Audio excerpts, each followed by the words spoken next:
ગામડામાં અને વનવગડામાં જોવા મળતું કાંટાથી ભરેલા આ થોરના ફળમાં કેટલાય ઔષધીય ગુણો રહેલા છે. આ કાંટાળો થોર ઔષધીય ગુણોથી ભરપૂર છે અને અનેક બીમારીઓના નિવારણમાં મદદ કરે છે. કોઈ એમને આથલો થોર કહે છે તો કોઈ એમને ફીંડવા કહે છે. હિમોગ્લોબિનની ઉણપ માટે સોનું છે આ જ્યુસ.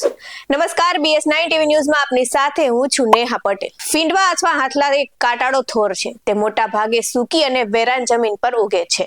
આ છોડ ગામડાના માર્ગો કે વનવગડામાં જોવા મળે છે.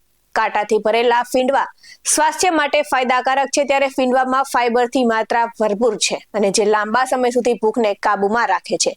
ફીંડવામાં રહેલું ધ્રેલિન હોર્મોન્સના સ્તરને કાબુમાં રાખે છે અને ભૂખને વધારે છે. ફીંડવાના પાકેલા ફળોમાં આયરનની માત્રા વધુ હોય છે, જેથી લોહીની કમી દૂર કરે છે અને ફીંડવામાં એન્ટીઓક્સિડન્ટથી ભરપૂર હોય છે. તે ફ્રી રેડિકલ્સ અને દૂર કરે છે અને કેન્સર વિરોધી પણ ગણાય છે. ફ્લેવોનોઇડ લંગ્સ અને મોના કેન્સરથી બચવામાં મદદ કરે છે. ફીંડવામાં ફાઈબર હોય છે, જે પાચનને સુધારવા માટે દસ્ત, કબજિયાત અને ઉલટી જેવી સમસ્યાઓ દૂર કરે છે, તેમજ અલ્સરની સમસ્યા દૂર કરે છે. ફીંડવામાં કેલ્શિયમ હોય છે, જે હાડકાં અને માંસપેશીઓ માટે લાભદાયક છે અને ફીંડવાના પત્તાના રસથી સોજો અને સંધિવામાં રાહત મળે છે.